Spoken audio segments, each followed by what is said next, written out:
வணக்கம் நண்பர்களே. ஒரு போட்டி பார்த்து கழித்திருக்கிறோம். அர்ஜென்டினா அணி மிகச் சிரமப்பட்டு 120 நிமிடங்களுக்கு பிறகு கேபோ வேர்டே என்று அழைக்கப்படுகின்ற ஒரு குட்டி தீவு முதன்முறையாக இந்த உலகக்கிண்ண போட்டிகளுக்கு தெரிவான ஒரு தீவு கூட்டங்களை கொண்ட அணியை வென்று இப்போது 16 அணிகள் மோதுகின்ற சுற்றுக்கு தெரிவாகி இருக்கிறது. நடப்பு உலக சாம்பியனுக்கு இப்படி ஒரு போக்கு காட்டி அவர்களை இவ்வளவு தூரம் தடுமாற வைத்து மெஸ்ஸி என்ற உலகத்தரம் வாய்ந்த வீரருக்கு கோல் அடிக்கும் சந்தர்ப்பங்களை மட்டுப்படுத்தி மிகச்சிறப்பாக ஆடி ரசிகர்களது மனங்களை வென்று கொண்டு கிட்டத்தட்ட அதுவே அது ஒரு உலகக்கிண்ண மகுடம் போல இப்போது ஆப்பிரிக்கா செல்கிறது கேபோ வேர்டே. யார் யோசித்திருப்பார்கள் இப்படி ஒரு போட்டி தான் இந்த உலகக்கிண்ணத்தின் மிகச்சிறந்த மறக்க முடியாத போட்டியாக இருக்கும்? மெஸ்ஸி அடங்கிய இந்த நடப்பு உலக சாம்பியன்கள் அர்ஜென்டினா அணி இத்தனை தூரம் தடுமாறி போகும் என்று. ஆனால் லியோனல் மெஸ்ஸி சுருக்கமாக இந்த விடயத்தை பற்றி சொல்கின்றார். இந்த கேபோ வேர்டே ஏற்கனவே முதல் சுற்று ஆட்டங்களில் முன்னாள் உலக சாம்பியன்கள் 2 அணிகள் ஸ்பெயின் மற்றும் உருகுவே இந்த 2 அணிகளிடம் தோற்கவில்லை. அந்த 2 அணிகளை சமப்படுத்தி இருந்தது. எனவே 16 அணிகள் தெரிவு செய்யப்பட இருக்கின்ற இந்த 32 அணிகள் மோதுகின்ற இந்த தொடர் நாக் அவுட் சுற்று எந்த அணி வேண்டுமானாலும் அந்த போட்டியிலே 90 நிமிடங்கள் மிகச்சிறப்பாக ஆடினால் வெல்லலாம். எனவே எந்த ஒரு அணியையும் குறைத்து மதிப்பிடாதீர்கள். இதுதான் லியோனல் மெஸ்ஸி என்ற உலகத்தரம் வாய்ந்த வீரர் சொல்லியிருக்கின்ற ஒரு விடயம். மெஸ்ஸி ஒரு கோலையும் பெற்றுக்கொண்டு உலக சாதனைக்குரிய ஒரு கோல் உதவியையும் வழங்கி போட்டியின் சிறப்பாட்டுக்கார விருதையும் வென்றெடுத்திருக்கிறார். இது லியோனல் மெஸ்ஸி ரசிகர்களை பொறுத்தவரையில் மகிழ்ச்சியாக இருந்தாலும் மெஸ்ஸி அடித்த 3 முக்கியமான உதைகளை கேபோ வேர்டே கோல் காப்பாளர் பொசினியா தடுத்து நிறுத்தியிருந்தார் என்பது அவரது திறமையை உலகத்துக்கு பறைசாற்றுகின்ற ஒரு விடயமாக இருக்கிறது. 40 வயதான பொசினியா இப்போது கால்பந்து உலகில் மிக முக்கியமான கழகங்கள் எதிரும் ஒப்பந்தமாகவில்லை. ஆனால் இந்த உலகக்கிண்ணத்துக்கு பிறகு நிச்சயமாக அவரை உலகத்தின் மிக முக்கியமான அணிகள் கொத்திக்கொள்ளப் போகின்றன, மிகப்பெரிய அளவு ஊதியத்துக்கு எடுத்துக்கொள்ளப் போகின்றன என்று மட்டும் எங்களுக்கு தெரிகிறது. 40 வயது ஒரு சிறிய ஆப்பிரிக்க தேசத்திலிருந்து வருகின்றார் என்ற அடிப்படையில் அவருக்கான டிமாண்ட் சில முக்கியமான கழகங்களிலிருந்து Barcelona, Real Madrid, Manchester United, Manchester City போன்ற கழகங்களிலிருந்து வராமல் இருக்கலாம். ஆனால் ஏதோ ஒரு நடுநிலை கழகம் இவரை எடுத்துக்கொள்ளப் போகிறது. காரணம் 40 வயது என்று சொல்ல முடியாத அளவுக்கு மனிதர் அத்தனை அற்புதமாக கோல் காப்பில் ஈடுபட்டிருந்தார். ஆனால் தனியே பொசினியாவை மட்டும் நாங்கள் பாராட்டினால் தகுமா என்று கேட்டால் இல்லை. 2 கோல்கள் பெறப்பட்டன. கேபோ வேர்டே அர்ஜென்டினாவுக்கு எதிராக மிகச்சிறந்த தடுப்பாட்டத்தை ஆடியிருந்தது. 120 நிமிடங்கள் ஒரு சாம்பியன் அணியை தடுமாற வைத்து தத்தடிக்க வைத்து கடைசியாக 111 நிமிடத்தில் தான் அதுவும் ஓன் கோல் என்று பின்னர் அறிவிக்கப்படுகிறது. அதன் அடிப்படையில் தான் அர்ஜென்டினா வென்றிருக்கிறது. இல்லாவிட்டால் கேபோ வேர்டே தோற்று போயிருக்கிறது. ஆனால் இந்த இடத்திலே லியோனல் ஸ்கலோனி, லியோனல் மெஸ்ஸி அடங்கிய இந்த அர்ஜென்டினா என்ற எந்த சூழ்நிலையும் சமாளிக்கக்கூடிய அணியை தாண்டி வேறு எந்த அணி ஆடியிருந்தாலும் இன்று அதிகாலை வேளையில் அந்த போட்டியில் தோற்றிருக்கு. 65,000 ரசிகர்கள் இந்த போட்டியை மைதானத்திலிருந்து பார்த்து வைக்க கொடுத்து வைத்தவர்களாக அமைந்திருக்கிறார்கள். இந்த போட்டி பற்றி நிறைய பேசலாம், பல சுவாரஸ்யமான விடயங்களை சொல்லலாம். ஆனால் இன்றைய நாளில் இன்னும் 2 போட்டிகளும் இடம்பெற்றன. அவை பற்றிய விடயங்களையும் உள்ளடக்கித்தான் இந்த காணொலியில் கொண்டு வந்திருக்கிறேன். கேபோ வேர்டே அர்ஜென்டினா அணிகளுக்கு இடையிலான போட்டிக்கு முன்னதாக இடம்பெற்ற போட்டி எகிப்து மற்றும் ஆஸ்திரேலிய அணிகளுக்கு இடையில் இடம்பெற்றது. அந்த போட்டியும் பெனால்டி ஷூட் அவுட் வரை போய் எங்களது நெஞ்சுகளை பதற வைத்திருந்தது. திக் கணங்களை தந்து இறுதியாக ஆப்பிரிக்க தேசத்திலிருந்து 2வது அணியாக இந்த 16 அணிகள் மோதுகின்ற சுற்றுக்கு எகிப்து தெரிவாகி இருக்கிறது. எகிப்து வென்ற முதலாவது நாக் அவுட் சுற்று இது. முகமது சாலா கண்ணீர் மல்க தன்னுடைய அணியை அடுத்த சுற்றுக்கு அழைத்து கொண்டு போயிருக்கிறார். எகிப்து அணியின் பயிற்றுவிப்பாளர் பாலஸ்தீன கொடியை உள்ளே கொண்டு வந்து இந்த வெற்றி எகிப்து நாட்டு மக்களுக்கானது மட்டுமல்ல, பாலஸ்தீனர்களுக்குமானது. மரணித்த பாலஸ்தீன மாவீரர்களுக்கு எங்களுடைய நன்றிகளையும் வணக்கங்களையும் தெரிவித்துக் கொள்கிறோம் என்று அந்த கொடியை காட்டி உணர்ச்சி வசப்பட வைத்திருக்கிறார். காலை வேளையில் இடம்பெற்ற இன்னும் ஒரு போட்டி, அது பெனால்டி வரை போகவில்லை, மேலதிக நேரமில்லை. ஆனாலும் 1-0 என்ற முடிவு தான். அப்படி இருந்த போதிலும் அந்த போட்டியிலும் விறுவிறுப்புக்கு குறைவில்லாமல் இருந்தது. கொலம்பியா அணி கானா அணியை வீழ்த்தியிருக்கிறது. இந்த இடத்துல வேடிக்கையாக ஒரு வசனத்தை சொல்லலாமா? இந்த கானா அணியின் மாந்திரிகர், பிளாக் மேஜிக் செய்பவர், ஹரிக்கேனை கட்டி போட்டவர் லியோனல் மெஸ்ஸிக்கும் இப்படியான ஒரு கட்டை ஒன்று போட்டிருந்ததாக சொல்லியிருந்தார். லியோனல் மெஸ்ஸிக்கு இந்த உலக கிண்ணத்தில் 6 கோல்கள் தான், அதை தாண்டி எந்த ஒரு கோலும் எடுக்க முடியாது. அதுபோல் அவரது அணி அடுத்த சுற்றுக்கு செல்லாது. லியோனல் மெஸ்ஸி முக்கியமான பெனால்டி ஒன்றை தவற விடுவார், அவரது அணி தோற்று போகும். தான் உச்சபட்ச கடவுளிடம் இதற்கான அனுமதியை கூறியிருப்பதாக அவர் சொல்லியிருந்தார்.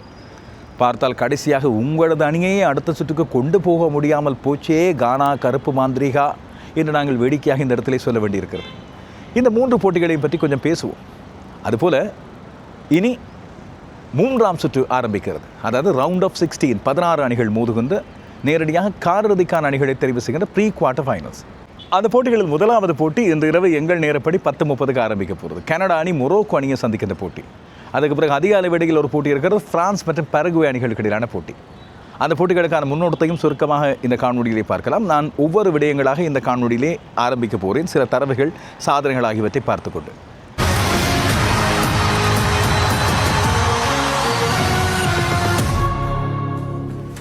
எகிப்து மற்றும் ஆஸ்திரேலிய அணிகளுக்கு இடையிலான போட்டி டெக்சாஸில் இடம்பெற்றது. ஆஸ்திரேலியா தான் ஆசிய அணிகளில் எஞ்சியிருந்த ஒரே ஒரு அணி என்று சொல்லியிருந்தேன். அதுபோல் எகிப்தை பொறுத்தவரையில் மொரோக்கோவை போல இம்முறை ஆப்பிரிக்காவிலிருந்து தெரிவான 10 அணிகளில் ஒன்றாக இருந்தது. இறுதி நாளோ என்னவோ அந்த இறுதி 3 போட்டிகளும் ஆப்பிரிக்க அணிகளுக்கான போட்டிகளாக இருந்தன. கேபோ வேர்டே, எகிப்து, கானா. இந்த 3 அணிகள் அதிகமான வாய்ப்பு இருந்த அணியாக நிச்சயமாக எகிப்து அணியைத்தான் பல பேரும் கருதியிருந்தார்கள். கேபோ வேர்டே அண்மை காலமாக மிகச்சிறப்பாக பிரகாசித்து வந்தாலும் அவர்கள் சந்தித்திருப்பது நடப்பு உலக சாம்பியனை.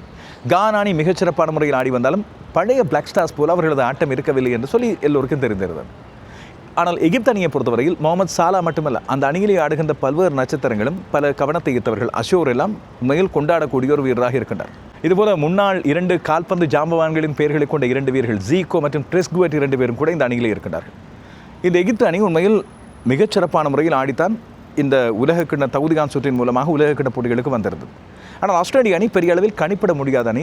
அண்மை காலமாக நட்சத்திர வீரர்கள், அனுபவம் வாய்ந்த வீரர்களோடு இளம் வீரர்களையும் சேர்த்து களமிறக்கி இருக்கிறது. என்ற அடிப்படையில் இந்த போட்டி அவதானிக்கப்பட்ட போட்டியாக இருந்தது. முதலாவது கோல் எகிப்து மூலமாக தான் பெற்றுக்கொள்ளப்பட்டது.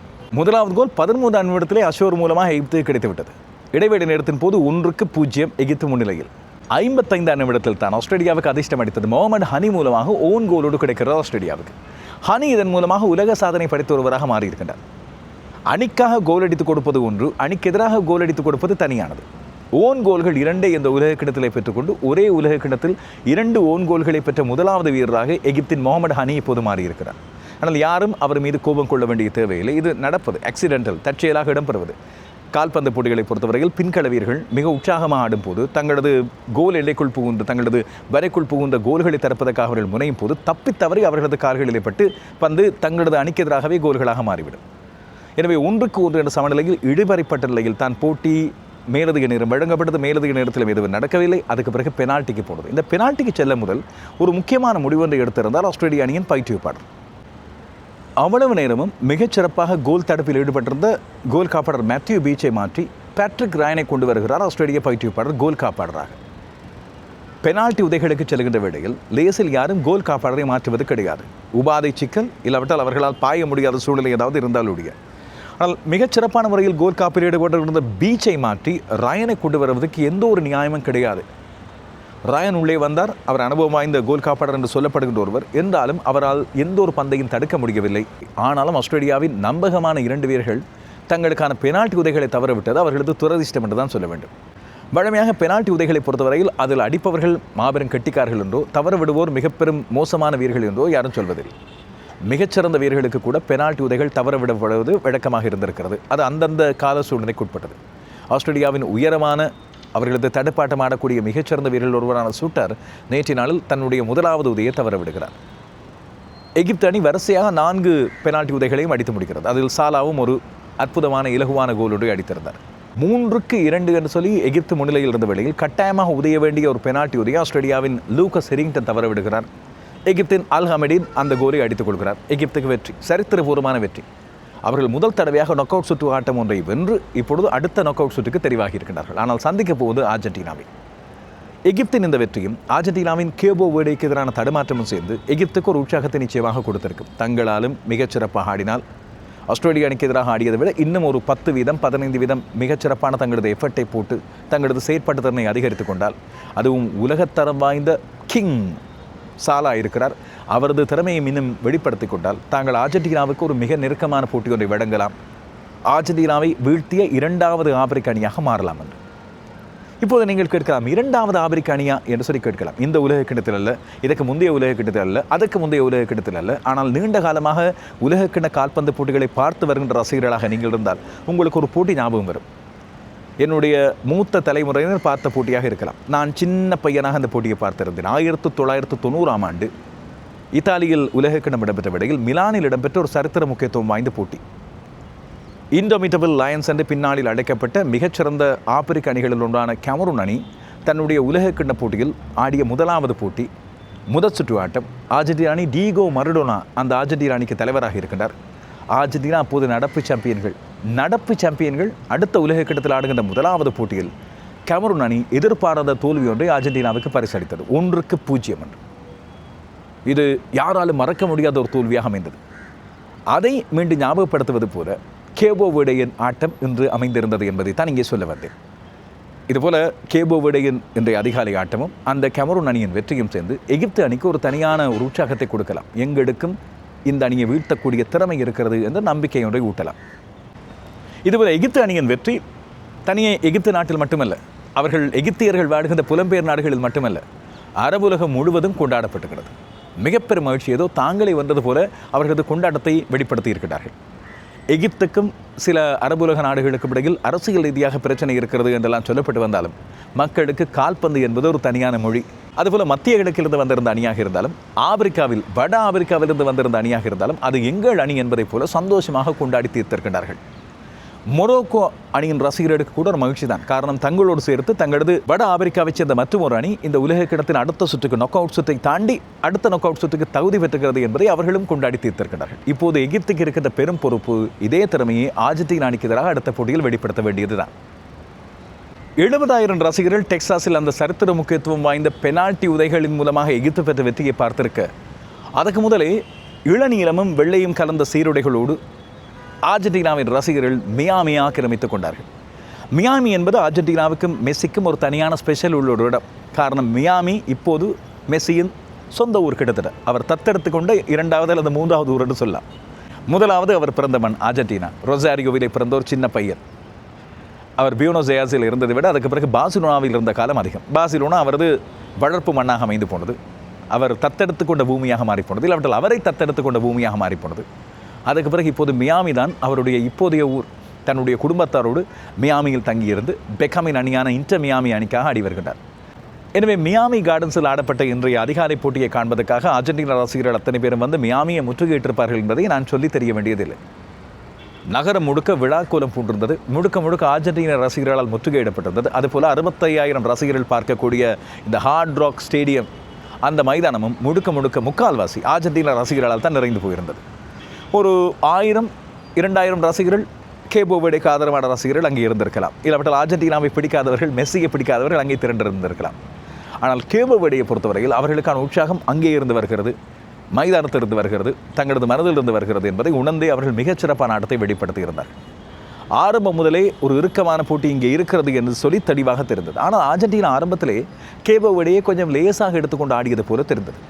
குறிப்பாக லியோனல் மெஸ்ஸி தன்னுடைய உலகக்கிண்ண கோல்களின் எண்ணிக்கையில் 20வது கோலை 29ஆம் நிமிடத்தில் பெற்றுக்கொண்ட வேளையிலும் அதற்கு பிறகு ஒரு 10-15 நிமிடங்களும் அர்ஜென்டினா மிக எளிதாக இந்த கேபோ வெர்டே தீவுகளை எடுத்துக்கொண்டது. அவ்வளோ பெரிதாக சிரமப்பட்ட ஆட தேவையில்லை என்று அவர்கள் யோசித்திருக்கின்றார்கள். வலிமையான ஆட்டத்தை வெளிப்படுத்தியிருந்தார்கள். இருந்தாலும் பாசிங், தங்களுக்கிடையில் ஒரு கோஆர்டினேஷன், இந்த இணைப்பு ஆகியன கொஞ்சம் தவறி போயிருந்தது போல தெரிந்தது. வலிமையான அர்ஜென்டினா அணியின் அந்த அணி ஒற்றுமை அதிலே தென்படவில்லை. இல்லாவிட்டால் ஒரு முயற்சியை அவர்கள் மேற்கொள்ளவில்லை. அப்படி இருந்த போதிலும் மெஸ்ஸி முனைப்பை காட்டியிருந்தார். கோல்களை பெறுவதற்கான முயற்சிகள் எடுத்திருந்தார். லோட்டோரோ மார்டினஸ் நேற்றைய நாளில் மீண்டும் முன்கடத்தில் அவர் இறக்கப்பட்டிருக்க கூடாது என்று யோசிக்கின்ற அளவுக்கு அவரது ஆட்டம் இருந்தது. உண்மையில் அந்த இடத்துல அல்வாரஸை முதலில் இறக்கியிருக்கலாம் ஸ்கலோனியின் 100வது போட்டியில்.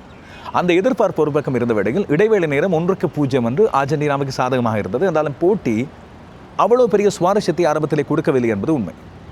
மெஸ்ஸியின் 2 வாய்ப்புகள் முதல் பாதியிலேயே தடுக்கப்பட்டன ஓசினியாவால். அதுபோல் கேபோ வெர்டே தீவுகளின் பின்களம் மிக உறுதியாக இருந்தது. ஒரு சுவர் போல தடுப்பாட்டம் ஆடிக்கொண்டிருந்தார்கள். ஆனால் அவர்கள் மேற்கொண்ட முயற்சிகள் குறைவு அர்ஜென்டினாவில் கோல்கள் பெறுவதற்கு. 2வது பாதி முற்றுமுழுதாக தலைகளாக மாறிப்போனது. கேபோ வெர்டே ஒரு வேறு அணியாக உள்ளே இறங்கியிருந்தது. அர்ஜென்டினாவின் சுவர்களை, தடுப்புகளை உடைத்துக்கொண்டு கோல்களை பெறுவதற்கான முழுமையான முனைப்பை அவர்கள் காண்பிக்க ஆரம்பித்தது அந்த 2வது பாதியிலே தான். 59ஆம் நிமிடத்திலே கேபோ வெர்டே தன்னுடைய சரித்திரத்தில் மறக்காத கோல் ஒன்றை டுவார்ட்டே பெற்றுக் கொடுக்கிறார். மிகச்சிறப்பான கோல். 1-1 என்ற சமநிலை. கால்பந்தாட்ட உலகமே உண்மையில் அதிர்ந்து போகிறது என்று தான் சொல்ல வேண்டும். கேபோ வெர்டே முதல் 3 போட்டிகளை சமநிலைப்படுத்தி தான் இந்த 2ஆம் சுற்றுக்கு வந்திருக்கிறது. ஆனால் அந்த 3 சமநிலைகளும் அவர்களுக்கு வெற்றிகளைப் போல, குறிப்பாக ஸ்பெயின் அணிக்கு எதிராக போஸ்னியா தடுத்து நிறுத்திய 7 கோல்கள் இன்று வரை பேசப்படுகின்ற சாதனையாக சொல்லப்படுகின்றன. ஆனால் அவர்கள் 2 கோல்களை ஏற்கனவே ஒரு போட்டியில் எடுத்திருந்தார்கள் உருகுவேக்கு எதிராக. இந்த போட்டியிலே அர்ஜென்டினா அணிக்கு எதிராக அவர்கள் கோல் பெறுவார்கள் என்று உண்மையில் யாரும் யோசித்திருக்கவில்லை. நடப்பு உலக சாம்பியன்கள் எமிலியானோ மார்டினஸை தாண்டி அவர் கோல் காப்பாளர். அதுக்கு முதல் அர்ஜென்டினாவின் பின்கள சுவரை தாண்டி கோல்களை பெறுவது என்பது எல்லா அணிகளாலும் முடியாத ஒரு விடயம். அதுவும் கடைசி 10 போட்டிகளை தொடர்ச்சியாக நொக் அவுட் சுற்று ஆட்டங்களில் வென்று வருகின்ற அர்ஜென்டினாவுக்கு எதிராக இது சாத்தியமானு கேட்டால் உண்மையில் சரித்திரம் தான் அப்படி நடந்திருந்தார். அதுதான் டுவார்ட்டே மூலமாக நடந்தது. இதை முறியடித்து 2வது கோலை பெறுவதற்கு அர்ஜென்டினா மீண்டும் தன்னுடைய கோல் வேட்டை ஆரம்பித்தது. ஆனால் இந்த அட்டம்சன் கோல் என்று சொல்லக்கூடிய அந்த விடயத்தை கேபோ வெர்டேயும் செய்து கொண்டே இருந்தது. அர்ஜென்டினாவின் இடைக்கடத்தையும் பின்கடத்தையும் நொறுக்கி கோல்களை பெறுவதற்கான முனைப்பை கேபோ வெர்டே தீவிரமாக காண்பித்துக் கொண்டிருந்தது. மெஸ்ஸி வழமை போல தன்னுடைய முனைப்பை காண்பித்து கோல்களை பெறுவதற்கு முனைந்து கொண்டதாலும் ஒன்று அவருக்கும் பந்துகள் பரிமாறப்பட்டிருக்கவில்லை, அவராலும் உள்ளே இந்த இடைக்கடத்தையும் பின்கடத்தையும் முடித்துக்கொண்டு உள்ளே செல்ல முடியவில்லை மற்ற அணிகளைப் போல. கேபோ வெர்டே உண்மையில் மிக தீர்க்கமான ஆட்டத்தை வெளிப்படுத்தியிருந்தது. ஆனால் அர்ஜென்டினாவுக்கு தேவைப்பட்ட 2வது கோல் லிசாண்ட்ரோ மார்டினஸின் ஒரு அபாரமான தனிநபர் முயற்சி மூலமாக கிடைத்திருந்தது. 1வது கோலை மெஸ்ஸி பெறுவதற்கு உதவியிருந்த லிசாண்ட்ரோ மார்டினஸுக்கு 2வது கோலை பெறுகின்ற வாய்ப்பு உருவாக்கி கொடுக்கப்பட்டது மெக்காலிஸ்டர்னால். ஆனால் ஒரு அபாரமான கோல். லிசாண்ட்ரோ மார்டினஸ் தன்னுடைய வாழ்நாளில் பெற்றுக்கொண்ட 2வது சர்வதேச கோல் இது. ஆனால் அதுதான் அவரது மிகச்சிறந்த கோலாக வாழ்நாள் முழுவதும் இருக்க போகிற அளவுக்கு மிகச்சிறப்பான ஒரு ஆட்டம். அது அர்ஜென்டினாவுக்கு 2வது கோலை பெற்றுக் கொடுக்கிறது. 92ஆம் நிமிடத்தில், அதாவது மேலதிக நேரம் ஆரம்பித்து 2ஆம் நிமிடத்தில் இந்த கோல். இதே 120 நிமிடங்கள் வரை நீடிக்குமாறு கேட்டால் அதுக்கிடையில் அர்ஜென்டினா இன்னும் ஒரு முனைப்பை காண்பிக்க ஆரம்பித்தது. சில வீரர்களை மாற்றியது, புதிய கால்கள் உள்ளே இறக்கப்பட்டன. ஆனால் மெஸ்ஸி மட்டும் உறுதியாக 120 நிமிடங்கள் என்ன, அதை தாண்டி பெனால்டி உதைகள் வந்தாலும் அதற்கு பிறகும் ஆடுகிறேன் என்று காத்திருந்தார். அப்படியான ஒரு வியூகம் ஒன்றை லியோனல் ஸ்கலோனி திடீரென்று அணிக்குள்ளே ஊட்டிக்கொண்டார். வேகமாக கோல்களை பெறுகின்ற முயற்சிகளை எடுத்துக்கொண்டது அர்ஜென்டினா. ஆனால் அர்ஜென்டினாவுக்கு தலைவலி தருவது போல 103வது நிமிடத்தில் கோல் லோபஸ் மூலமாக கேபோ வெர்டே தான் பெற்றுக்கொண்டது. அது ஒரு தரமான கோல், மாற்று கருத்தை இல்லை. எங்கேயோ ஒரு மூலையிலிருந்து யாரும் எதிர்பாராத வேளையில் அந்த கோலை அடித்து நொறுக்கி இருந்தார் அந்த கேபோ வெர்டே வீரர். லோபஸ் கப்ரால் பெற்றுக் கொடுத்த அந்த கோல் கேபோ வெர்டேயின் சரித்திரத்தில் மிக முக்கியமான கோலாக மாறுகிறது. நடப்பு உலக சாம்பியனுக்கு எதிராக ஒரு நொக் அவுட் சுற்று ஆட்டத்தில் 2 கோல்களை பெறுவது என்பது எல்லோராலும் முடியாத ஒரு விடயம். கேபோ வெர்டே அதை செய்து காண்பித்திருந்தது. பயங்கர உற்சாகம். மைதானம் திடீரென்று ஒரு பக்கம் அமைதியாக இருந்த எங்கே அர்ஜென்டினா ரசிகர்கள், ஒரு கேபோ வெர்டே ரசிகர்கள் ஒரு சொற்ப அளவில் இருந்தால் கூட ஒப்பீட்டளவில் அர்ஜென்டினா ரசிகர்களோடு பார்க்கும்போது ஒரு பூகம்பத்தை ஏற்படுத்தியது போல மிகப்பெரும் அதிர்வலைகளை கொடுத்து கொண்டுகிறார்கள். இந்த போட்டி பெனால்டி உதைகளை நோக்கி செல்லப் போகிறது என்று அனைவரும் நம்புகிறார்கள். 2வது பாதி, அதாவது மேலதிக நேரத்தின் 2வது பாதி முடிவுக்கு வரப்போகின்ற வேளையில் தான் 111ஆம் நிமிடத்தில் அர்ஜென்டினாவுக்கு ஒரு கோல் ஒன்று கிடைக்கிறது. மெஸ்ஸி உதவி வழங்கியதாக அந்த கோல் சொல்லப்பட்டாலும் இப்போது அது ஓன் கோலாக மாற்றப்பட்டுகிறது. என்னால் மெஸ்ஸி உதவி வழங்கியதில் இப்போது புதிய சாதனை படைத்திருக்கிறார். டீகோ மரடோனாவோடு இத்தனை காலமும் உலகக்கிண போட்டிகளில் சமனாக 8 உதவிகளை வழங்கியவராக இருந்தவர். இப்போது மெஸ்ஸி 9 உதவிகளை வழங்கியவராக சாதனை 8 அவரது பெயர் பதிக்கப்படுகிறது. அதையெல்லாம் தாண்டி இது மெஸ்ஸிக்கு கிடைத்த வெற்றி மட்டுமல்ல, அர்ஜென்டினாவுக்கு கிடைத்த வெற்றியாக அமைந்த 3வது கோல். 3-2 என்ற அர்ஜென்டினா வெற்றி பெறுகிறது. பெனால்டி உதைகளுக்கு போகாமலே இந்த போட்டியை வென்றுவிட்டோம் என்று அர்ஜென்டினா ரசிகர் அத்தனை பேருக்கும் உண்மையில் மிகப்பெரும் நிம்மதியும் மகிழ்ச்சியுமாக இருக்கும். அர்ஜென்டினா போட்டிகளை வென்றிருக்கிறது. லியோனல் ஸ்கலோனியின் 100வது போட்டியில் அவரது 73வது வெற்றி அவரது அணிக்கு கிடைத்திருக்கிறது. முக்கியமாக நொக் அவுட் சுற்று ஆட்டத்தில் வென்று அடுத்த சுற்றுக்கு சென்றிருக்கிறார்கள். ஆனால் போட்டியில் உண்மையில் ரசிகரிடது மனதை வென்றது கேபோ வெர்டே. 3:30க்கு எங்கள் நேரப்படி ஆரம்பிக்கிற போட்டி சரியாக இருந்தால் 5:15 அளவில் முடிந்திருக்க வேண்டும். ஆனால் போட்டி முடிகின்ற நேரத்தில் 6:10 நேரம். அவ்வளவு நேரம் இழுபறி. அங்கே ஆடிய மெஸ்ஸி கூட கடைத்து போனாரோ இல்லையோ தெரியவில்லை. 39 வயதிலும் அந்த மனிதர் இரும்பு போல ஆடுகிறார். நாங்கள் கடைத்து போடும் போட்டியை பார்த்து கொண்டோம். அவ்வளவு விறுவிறுப்பான போட்டி. இறுதியாக உற்சாகமான வெற்றி ஒன்று இப்போது அர்ஜென்டினா அணிக்கு கிடைத்திருக்கிறது. போட்டியின் சிறப்பாட்டுக்காராக லியோனல் மெஸ்ஸி தெரிவாகி இருந்தால் என்னை பொறுத்தவரையில் லிசாண்ட்ரோ மார்டினஸுக்கும் அதுபோல் ஒசினியாவுக்கும் கூட இந்த விருதை கொடுத்திருக்கலாம் என்று யோசித்தாலும் மெஸ்ஸி உருவாக்கிய வாய்ப்புகள், தொடர்ந்து மேற்கொண்ட முயற்சிகள், 2 ஃப்ரீ கிக், அந்த 2 ஃப்ரீ கிக்கையும் உண்மையில் ஒசினியா தவிர வேறு யாராவது கோல் காப்பாளரால் தடுக்க முடிந்திருக்குமாறு கேட்டால் உலகத்தரம் வாய்ந்த கோல் காப்பாளர்கள் யாராவது தங்களது உச்சபட்ச ஃபார்மில் இருக்கும்போது தடுத்திருக்கலாம். ஆனால் 40 வயதில் இருக்கின்ற ஒசினியா, பெரிய அளவு பிரபலமான கடகத்துக்கு ஆடாத ஒசினியா தன்னுடைய உலகக்கிண்ண போட்டிகளில் 4வது போட்டியில் மட்டும் ஆடுகின்ற ஒருவரால் இதை தடுக்க முடிந்திருக்கிறது என்று கேட்டால் உண்மையில் அது ஒரு அசுரத்தனமான அசாத்தியமான ஒரு விடயம்தான். மிகச்சிறப்பான கோல் தடுப்பு. ஆனால் அர்ஜென்டினாவின் மோசமான ஆட்டத்துக்கு உண்மையில் இன்றைய போட்டியில் தோற்றிருந்தால் கூட அர்ஜென்டினா ரசிகர்கள் கவலைப்பட்டிருப்பார்கள். ஆனால் பெரிய அளவில் கணக்கெடுத்திருக்க மாட்டார்கள். காரணம் அவர்கள் ஆடிய விதம் அவ்வளவு மோசம். நடப்பு உலக சாம்பியன் என்று சொல்வதற்கென அவர்கள் இன்றைய நாளில் வெளிப்படுத்திய அந்த ஆட்டம் உலக சாம்பியனுக்கான ஆட்டம் அல்ல என்பதை அனைவரும் வெளிப்படையாக ஏற்றுக்கொள்ள வேண்டும். கேபோ வெர்டே உண்மையில் தன்னால் முடிந்த வரைக்கும் தனது 100% அல்ல 200% இன்று வழங்கியிருந்தது இந்த போட்டியில் வெற்றி பெற. அவர்களுக்கு துரதிர்ஷ்டம் அர்ஜென்டினா போன்ற ஒரு உச்சபட்ச திறமை உள்ள ஒரு அணி ஒன்று தாக்கு பிடித்து இந்த போட்டியை வென்றுவிட்டது. இந்த போட்டி முடிந்த பிறகு நடந்த ஒரு சில சுவாரஸ்யமான விடயங்களில் ஒன்று, கேபோ வெர்டேயின் கோல் காப்பாளர் ஒசினியா மெஸ்ஸியோடு போட்டி முடிந்தவுடன் உடனடியாக உரையாடி சென்றிருக்கிறார். அவர் சென்று கேட்ட ஒரு முக்கியமான விடயம், மெஸ்ஸியின் டிஷர்ட், அந்த ஜெர்சி பரிமாற்றிக்கொள்ள அவர் ஆசைப்பட்டுகிறார். ஆனால் மெஸ்ஸி அதுக்கு முதல் சொன்னது, நீங்கள் மிகச்சிறப்பாக கோல் காப்பில் ஈடுபட்டீர்கள், நான் தடுமாறி போனேன் என்று மெஸ்ஸி அவரை பாராட்டியிருக்கிறார். உடனே பொசினியா மெஸ்ஸியின் டிஷர்ட்டை கேட்டுக்கிறார். மெஸ்ஸி சொல்கிறார், டனல் உள்ளே செல்கின்ற வீரர்கள் உடைமாற்றி செல்கின்ற அந்த இடத்திலே வைத்து நான் தருகிறேன் என்று சொல்லியிருக்கிறார். அதுபோல் மெஸ்ஸி பாராட்டியிருக்கிறார். மெஸ்ஸியை அந்த வேளையில் ஊடகவியலாளர்கள் பேட்டி காண்கிறார்கள். அது வரைக்கும் காத்திருந்து மெஸ்ஸியின் பேட்டி முடிந்து வருகின்ற வரைக்கும் பார்த்திருந்த அந்த ரசிகர்கள் யார், கேபோ வெர்டே வீரர்கள் மெஸ்ஸியோடு சேர்ந்து புகைப்படம் எடுத்துக்கொண்டார்கள். அவர்களுக்கு வாழ்நாளில் மறக்க முடியாத ஒரு பேர் என்று அவர்கள் இதை சொல்கிறார்கள். உலக கிண்ணத்தை வெல்ல முடியாமல் இப்போது இந்த சுற்றோடு வெளியேறி இருக்கின்ற கேபோ வெர்டே தீவுகளை பொறுத்தவரையில் அவர்களது அணித்தலைவர் பொசினியா சொல்வதைப் போல எங்களுக்கு உலக கிண்ணத்தில் அடுத்த சுற்றுக்கு செல்ல முடியாமல் இருப்பது கவலையாக இருந்தாலும் ஆர்ஜென்டினாவிடம் தோற்றுவிட்டு செல்கிறோம் என்பது நாங்கள் உலக கிண்ணத்தையே வென்ற ஒரு பெருமையை எங்களுக்கு தந்திருக்கிறது என்று சொல்லி மகிழ்ச்சியை வெளிப்படுத்தியிருக்கின்றார். உண்மையில் ஒரு தரமான ஆட்டம், அதில் மாற்று கருத்தில்லை. மெஸ்ஸியை பொறுத்தவரையில் 8 போட்டிகளில் தொடர்ச்சியாக, அதாவது 8 உலக கிண்ண போட்டிகளில் தொடர்ச்சியாக கோல் அடித்த ஒரே ஒரு வீரராக மாறியிருக்கின்றார். அவரது 30வது போட்டி, அது ஒரு தனியான உலக சாதனை. இதுவரை காலமும் உலக கிண்ண போட்டிகளில் அதிகமான போட்டிகளில் ஆடிய ஒரு வீரர் மெஸ்ஸி மட்டுமே. அடுத்த இடத்துல இப்பொழுது ரொனால்டோ வந்து கொண்டிருக்கிறார். அதுபோல் 8 உலக கிண்ண போட்டிகளில் தொடர்ச்சியாக கோல் அடிப்பது என்பது எல்லோராலும் முடியாத ஒரு விடயம். மெஸ்ஸியின் 20 உலக கிண்ண கோல்களில் 8 கோல்கள் நாக் அவுட் சுற்று ஆட்டங்களில் மட்டுமே வந்திருக்கிறது என்பதும் ஒரு தனியான பெருமையான விடயம். இன்று நாளில் காலை 7 மணிக்கு இடம்பெற்ற போட்டி கொலம்பியா அணிக்கும் கானா அணிக்கும் இடையிலான போட்டி. 16வது 2ஆம் சுற்றுக்கு தாண்டி செல்கின்ற அணி எது என்பதை தீர்மானிப்பதற்கான போட்டியாக அமைந்தது. தென் அமெரிக்க வலயத்திலிருந்து கொலம்பியா, அதுபோல் பிளாக் ஸ்டார்ஸ் என்று அழைக்கப்படுகின்ற கானா அணி ஆப்பிரிக்க வலயத்திலிருந்து.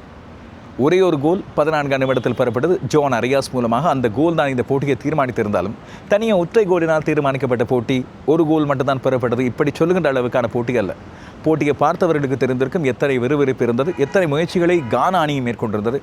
இறுதி தோல்வியின் போது கானா அணிக்கு எவ்வளவு மனவேதனை இருந்திருக்கும், அதுபோல் வெற்றி பெற்ற பிறகு கொலம்பியா அணிக்கு எப்படிப்பட்ட ஆறுதல் இருந்திருக்கும் என்று போட்டியை பார்த்தவர்களுக்கு தான் தெரிந்திருக்கும். எனவே கொலம்பியா அணி இந்த வெற்றியின் மூலமாக இப்போது சுவிட்சர்லாந்தை சந்திப்பதற்கு தயாராகிறது. அதிலே வெற்றி பெற்றால் அவர்கள் காலிறுதியிலே சந்திக்க போவது ஆர்ஜென்டினா எகிப்து அணிகளுக்கு இடையிலான போட்டியில் வெற்றி பெறுகின்ற அணி. எனவே ஒரு தீர்க்கமான ஒரு போட்டியை தந்த ஒரு போட்டியாக இந்த போட்டி அமைந்திருக்கிறது. விறுவிறுப்பான ஒரு போட்டி. 16 அணிகளும் இப்போது தெரிவாகிவிட்டன. இந்த 16 அணிகளுக்கு இடையிலான 8 மோதல்கள் எப்பப்போ இடம்பெறப் போகின்றன என்ற அட்டவணை இப்போது நீங்கள் திரையிலே பார்க்கக்கூடிய அட்டவணை. இந்த உலக கிண்ணத்தை சேர்ந்து நடத்துகின்ற 3 நாடுகளும் அடுத்த சுற்றுக்கு இப்போது தகுதி பெற்றுகின்றன. தெரிவு செய்யப்பட்ட 16 அணிகளும் அமெரிக்கா, கனடா, மெக்சிகோ 3 அணிகளுமே வருகின்றன. ஆனால் மெக்சிகோவிலும் அமெரிக்காவிலும் தான் இனி போட்டிகள். கனடாவில் நடைபெற்ற அத்தனை போட்டிகளும் முடிவுக்கு வந்துவிட்டன. கனடா தன்னுடைய 32 ரவுண்ட் ஆஃப் 32 சொல்லக்கூடிய 32 அணிகள் மோதிய போட்டியை அமெரிக்காவில் ஆடுகிறது. இன்று கனடா தன்னுடைய அடுத்த சுற்றை ஆரம்பிக்கும் போது இந்த போட்டியும் அமெரிக்காவிலே தான் இடம்பெற போகிறது. கனடா இன்று சந்திக்க போவது மொரோக்கோ அணியை. ஹூஸ்டன் மைதானத்தில் இந்த போட்டி இடம்பெற போகிறது. மிக பெருமளவு எதிர்பார்ப்பு இந்த போட்டிக்கு இருக்கிறது. போட்டிகளை நடத்துகின்ற நாடு மட்டுமல்ல, கனடா அணி இப்போது மிகச்சிறப்பான ஆட்டத்திறனை வெளிப்படுத்தி கொண்டிருக்கிறது. அல்ஃபோன்சோ டேவிஸின் தலைமையிலே அவரது அணி மிகப்பெரும் முன்னேற்றத்தை கண்டு வந்திருக்கிறது. மொரோக்கோ அணியை பொறுத்தவரையில் ஃபீஃபா தரப்படுத்தல்களில் 6ஆம் 7ஆம் நிலையிலே மாறி மாறி அந்த இடத்தை உறுதிப்படுத்தி கொண்டிருக்கிற அணி. கடந்த உலக கிட்டத்திலே 4ஆம் இடத்தை பிடித்து அரையிறுதிக்கு வந்த அணி. அந்த அணி அட்லஸ் லயன்ஸ் மிக உறுதியான ஒரு அணி. ஆப்பிரிக்காவிலிருந்து வந்திருக்கின்ற இம்முறை உலகக்கிண்ண போட்டிகளின் அரையிறுதிக்கு கூட செல்லக்கூடிய தகுதி பெற்ற அணிகளில் ஒன்றாக நாங்கள் சொல்லக்கூடிய அணி. எனவே கனடா அணி இன்று அண்டர்டாக்ஸாகத்தான் செல்கிறது. அவர்களது சொந்த அணியின் ரசிகர்கள் என்று சொல்லக்கூடிய அமெரிக்க ரசிகர்கள் கனடாவுக்கு ஆதரவு தெரிவித்திருந்தாலும் கூட மொரோக்கோ அணி ஆடுகளத்தை வைத்து பார்க்கும்போதும் அவர்களது அனுபவத்தை வைத்து பார்க்கும்போதும் கடந்த போட்டிகளில் ஆடிய திறனை வைத்து பார்க்கும்போதும் கூடுதலான வாய்ப்புடைய அணியாக இருக்கிறது. கனடா அணியில் இப்போது சொல்லக்கூடிய ஒரு சில வீரர்கள், குறிப்பாக ஹேட்ரிக்கை இந்த உலக கிண்ணத்தில் பெற்று மெஸ்ஸி, ரொனால்டோ போன்ற தரத்திலே இப்போது தன்னை அந்த ஹேட்ரிக்கின் மூலமாக உயர்த்திருக்கின்ற ஜொனத்தன் டேவிட் அந்த அணியிலே இருக்கிறார். நம்பிக்கையான ஒரு வீரர். சலீபா மற்றும் அவர்களது கோல் காப்பாளர் கேபிஓ ஆகியோர் மிக முக்கியமான வீரர்கள். அணித்தலைவர் அல்ஃபோன்சோ டேவிஸும் இங்கே சேர்ந்து கொள்ளும் போது இந்த அணி மேலும் உறுதி பெறுகிறது. அல்ஃபோன்சோ டேவிஸ் இல்லாமல் தான் கனடா முதல் சுற்று ஆட்டங்களில் பல ஆட்டங்களில் ஆடியிருந்தது என்பதையும் பார்க்க வேண்டும். ஆனால் மொரோக்கோ அணியை பொறுத்தவரையில் அவர்களது அணி மிகச்சிறப்பான ஒரு அணி. உலகத்தரம் வாய்ந்த வீரர்களை உள்ளடக்கியிருக்கிறது. சாய்பரி இப்போதான் பயர்ன் மோனிக் அணியினால் ஒப்பந்தம் செய்யப்பட்டுகிறார். அவரது கோல் காப்பாளர் போனோ உலகத்தரம் வாய்ந்த கோல் காப்பாளர். கடந்த போட்டிகளில் பெனால்ட்டியில் அவர் எவ்வாறு தன்னுடைய அணியை காப்பாற்றி கொண்டு வந்தார் என்பதை நாங்கள் பார்த்திருக்கிறோம். அஷ்ரஃப் ஹக்கீமி பின்கடத்தூண் மட்டுமல்ல, ஒரு பக்கத்தால் ஓடி வந்து கோல்களை தருவதற்கு அவர் செய்கின்ற உதவிகள் யாராலும் மறக்க முடியாத விடயங்கள். இதேபோல் அந்த அணியிலே டியாஸ் இருக்கின்றார். பிரஹீம் டியாஸ் ஏற்கனவே இங்கிலாந்து ஐரோப்பிய கால்பந்து போட்டிகளில் அறியப்பட்ட ஒருவர். அதேபோல் அந்த அணியின் மற்றொரு முக்கியமான வீரராக புவாடி இருக்கிறார். இப்போது உலகத்தரம் வாய்ந்த கழகங்களினால் குறிவைக்கப்படுகின்ற ஒருவர். எனவே இந்த போட்டியில் அதிகமான வாய்ப்பை நான் மொரோக்கோ அணிக்கு வழங்குகிறேன். அவர்கள் இந்த சுற்றில் மட்டுமல்ல காலிறுதியிலும் கூட தங்களை எதிர்க்கின்ற அணியை மிகச்சிறப்பான முறையில் வெல்லக்கூடிய வாய்ப்பு பெற்ற ஒரு அணியாக அந்த அணி இருக்கிறது. எங்கேயாவது தடமாற்றம் இல்லாமல் மொரோக்கோ அணி கடந்த போட்டிகளில் ஆடியது போல் ஆடினால் அவர்கள்தான் ஆப்பிரிக்காவில் இதுவரைக்கும் அதிக உச்சந்தொட்ட அணியாக இருக்கின்ற அணி. 4ஆம் இடம். உலகக்கிடத்தில் இதுவரைக்கும் அந்த உயரத்துக்கு எந்த ஒரு ஆப்பிரிக்க அணியும் வந்ததில்லை. இம்முறையும் ஆப்பிரிக்காவின் பெருமையை மேலும் ஒரு படி தூக்கி நிறுத்தக்கூடிய அணியாக மொரோக்கோ அணி விளங்கும். அதிகாலை 1:30 பிரான்ஸ் மற்றும் பரகுவே அணிகள் மோதுகின்ற போட்டி இடம்பெற போகின்றன. பரகுவே அணி எவ்வாறு ஜெர்மனி அணியை வீழ்த்தி உள்ளே வந்தது ஒரு ஜான் கிலஸாக வந்திருக்கிறார்கள் என்பதை நாங்கள் பார்த்திருக்கிறோம். பிரான்ஸ் அணி இம்முறை ஃபேவரிட்ஸ். அதை பற்றி வேறு என்ன சொல்லுவது? தனியே பிரான்ஸ் அணியை பற்றி சொல்வதாக இருந்தால் 2 பேரை சொல்லி நாங்கள் கடக்க முடியாது. 3, 4 என்று அடுக்கடுக்காக பல வீரர்கள் இருக்கின்றார்கள். பொதுவாக பிரான்ஸ் அணியை பார்த்தவுடன் பொதுவாக காற்பந்து விற்பனர்கள் பல பேர் சொல்வது கிலியன் எம்பாபே இருக்கின்றார், ஒஸ்மான் டெம்பலே இருக்கின்றார். இதை விட என்ன சொல்ல வேண்டும் என்று. ஒலிசே தான் அந்த அணியின் இன்னும் ஒரு முக்கியமான தூண், ஒரு மெயின் ஸ்விட்ச் என்று சொல்லக்கூடியவர். அவர் வழங்குகின்ற உதவிகளும் அவர் தனியாக பெறக்கூடிய கோல்களும் சேர்த்து பிரான்ஸ் அணியை மேலும் பரமான அணியாக காண்பிக்கிறது. எனவே பிரான்ஸ் பரகுவே அணிகளுக்கு இடையிலான போட்டியில் பரகுவே வென்றால் ஜெர்மனி அணியை வீழ்த்திய விட ஒரு மிகப்பெரிய அப்செட்டாக இருக்கும். மற்றபடி பிரான்ஸ் அணிக்கு தான் சகல வாய்ப்புகளும் இருப்பதை சகலரும் உணர்ந்து கொள்ளத்தான் வேண்டும், ஏற்றுக்கொள்ளத்தான் வேண்டும். காத்திருப்போம் அந்த போட்டிக்காக. இந்த முதலாவது போட்டி முடிந்த பிறகு உங்களுக்கான விசேட தொகுப்பையும் பிரான்ஸ் பரகுவே அணிகளுக்கு இடையிலான போட்டியின் முன்னோட்டத்தையும் கொண்டு வருகிறேன்.